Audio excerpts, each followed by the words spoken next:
Bueno, en esta oportunidad vamos con las aplicaciones de la ley de Gauss. En esta clase vamos a ver dos: línea infinita cargada y una lámina infinita cargada. Antes de continuar, pues siempre se dan las recomendaciones.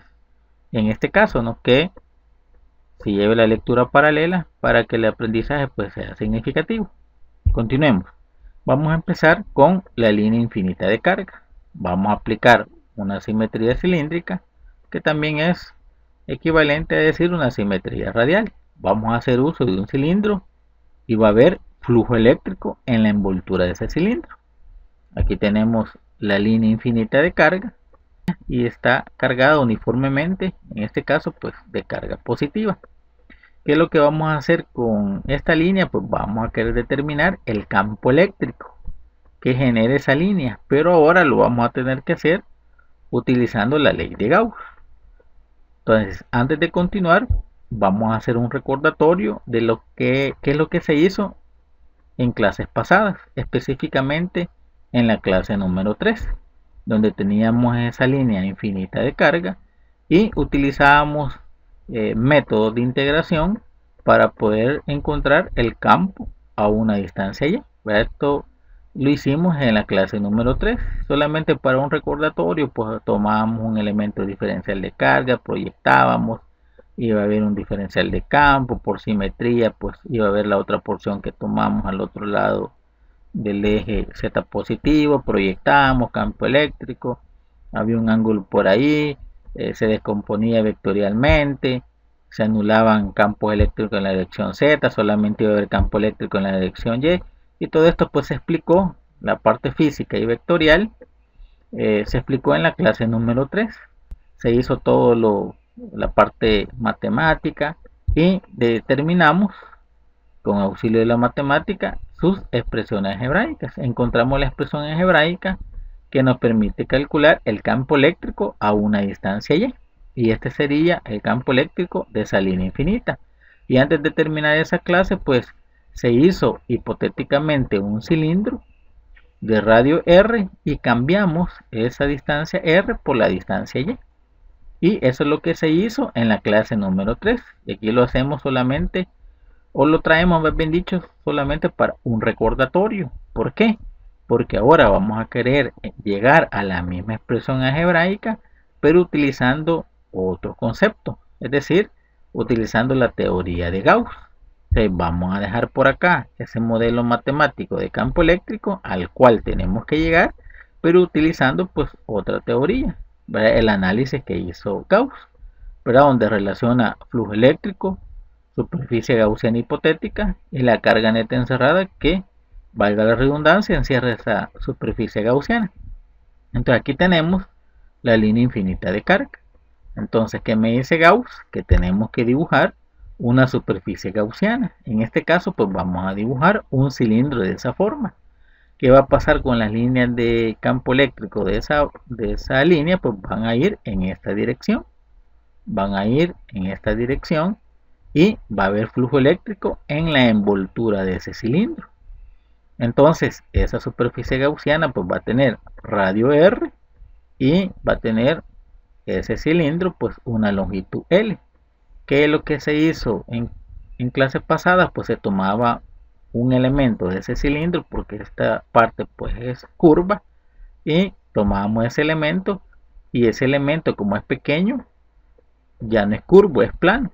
Por ahí iba a salir campo eléctrico y también por ahí iba a salir el vector de superficie que es perpendicular hacia afuera. Entonces, aplicando la ley de Gauss, ¿qué nos dice Gauss? Que epsilon sub 0 por la integral cerrada de campo eléctrico por el diferencial de superficie es igual a la carga neta encerrada. Entonces, ¿qué pasa con esta expresión algebraica? Bueno, como la porción que tomamos es plana, el diferencial de superficie pues es constante y también para ese pedacito el campo eléctrico es constante y lo vamos a sacar de esa integral cerrada. El siguiente paso pues nos quedaría así: epsilon sub 0, sale el campo de esa integral porque es constante, integral cerrada del diferencial de superficie es igual a la carga neta encerrada. Continuemos. En el siguiente paso pues sacamos también el área porque es constante de esa porción. Nos quedaría el siguiente paso como epsilon sub 0, campo eléctrico por el área, o el área de esa superficie gaussiana, es igual a la carga neta que encierra esa superficie. Continuemos. Como estamos analizando una distribución de carga lineal, aquí vamos a utilizar el concepto de densidad de carga lineal, lambda, que es igual a la carga, en este caso encerrada, repartida a lo largo de esa longitud. Al despejar, la carga neta encerrada va a ser igual a lambda por la longitud, y vamos a sustituir en el siguiente paso, en vez de la carga neta encerrada, lambda por L. Nos quedaría así, y de una sola vez vamos a sustituir en este lado el área de esa superficie gaussiana. ¿Qué área es? Es el área de ese cilindro hipotético. Nos quedaría así, el área de un cilindro es igual a 2pi por el radio por la longitud. Entonces nos quedaría en el siguiente paso epsilon sub 0, campo eléctrico, en vez del área de ese cilindro 2pi r por L es igual, y en vez de la carga neta encerrada pues a lambda, que es la densidad de carga lineal por la longitud. El siguiente paso pues vamos a eliminar esa longitud con esa longitud y nos quedaría así, epsilon sub 0 por el campo eléctrico por 2pi r va a ser igual a lambda. Entonces en el último paso pues vamos a despejar campo eléctrico y nos quedaría así, campo eléctrico va a ser igual a lambda entre 2pi epsilon sub 0 r, y llegamos con la ley de Gauss a determinar el campo eléctrico debido a esa línea infinita cargada. Y miren, como podemos ver, llegamos a la misma expresión algebraica que con los métodos de integración. Entonces Gauss nos da una salida más fácil, nos da un método más fácil de acuerdo pues a la ley que lleva su nombre. Pero el príncipe de las matemáticas pues nos está dando un camino más fácil para llegar al mismo modelo matemático que lo vimos con procesos de integración algo complicado. Esto sería pues la primera aplicación de la ley de Gauss. Vamos ahora con la segunda aplicación, que trata sobre una lámina infinita cargada. Aquí va a existir una simetría plana. Va a haber flujo eléctrico en las dos tapaderas del cilindro que vamos a dibujar. Continuemos. Aquí tenemos en esta figura pues una lámina que se extiende al infinito y que está cargada positivamente, uniformemente. ¿Qué vamos a hacer con la ley de Gauss? Determinar el campo eléctrico que produce esa lámina. Se trata de tener algo que ya hemos visto. Vamos a hacer un recordatorio de la clase número 5. ¿Qué se vio en la clase número 5? Se analizó el campo eléctrico producido por un disco cargado uniformemente. ¿Qué es lo que se hizo físicamente, vectorialmente y matemáticamente sobre ese objeto cargado que es un disco? Bueno, ahí está la clase número 5. ¿Qué pasó? Matemáticamente demostramos el campo eléctrico debido a ese disco cargado. Cuando colocábamos por ahí sobre su centro a una distancia z una carga de prueba, y este es un modelo matemático. ¿Qué más hicimos en esa clase número 5 que tiene referencia con esta lámina infinita cargada utilizando la ley de Gauss? Es que en esa clase se contestó la siguiente pregunta, que qué pasaba cuando evaluamos para una distancia z igual a 0.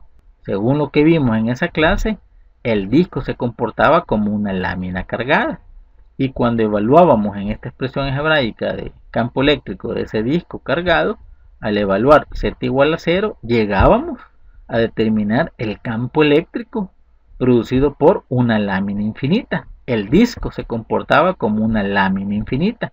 Entonces, ¿por qué hacemos ese recordatorio? Porque ahora tenemos una lámina infinita. ¿Y qué es lo que tenemos que llegar a determinar? Pero ahora con la ley de Gauss, esta expresión algebraica de campo eléctrico debido a una lámina infinita. Entonces vamos a dejar acá por este lado esa expresión algebraica solamente para recordatorio. Y vamos a aplicar lo que nos dice Gauss, ¿verdad? Flujo eléctrico, superficie gaussiana hipotética cerrada y la carga neta que encierra esa superficie. ya podemos observar que esta superficie pues va a haber un flujo eléctrico hacia esta dirección y también por el otro lado que no vemos. Entonces vamos a hacer uso de un cilindro que va a ser nuestra superficie gaussiana, y el cilindro lo vamos a hacer así. Va a haber flujo eléctrico en las dos tapaderas de ese cilindro. Hay líneas de campo eléctrico saliendo de esta tapadera, y por el otro lado que no vemos también va a haber líneas de campo eléctrico saliendo de esa tapadera. Entonces va a haber flujo eléctrico en las dos tapaderas. Eso se le llama simetría plana.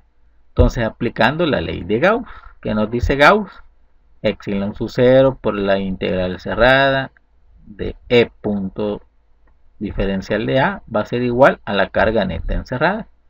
¿Qué pasa? Pues estamos analizando las tapaderas, que son superficies planas, el campo eléctrico es constante, el diferencial de superficie es constante y sale de esa integral cerrada.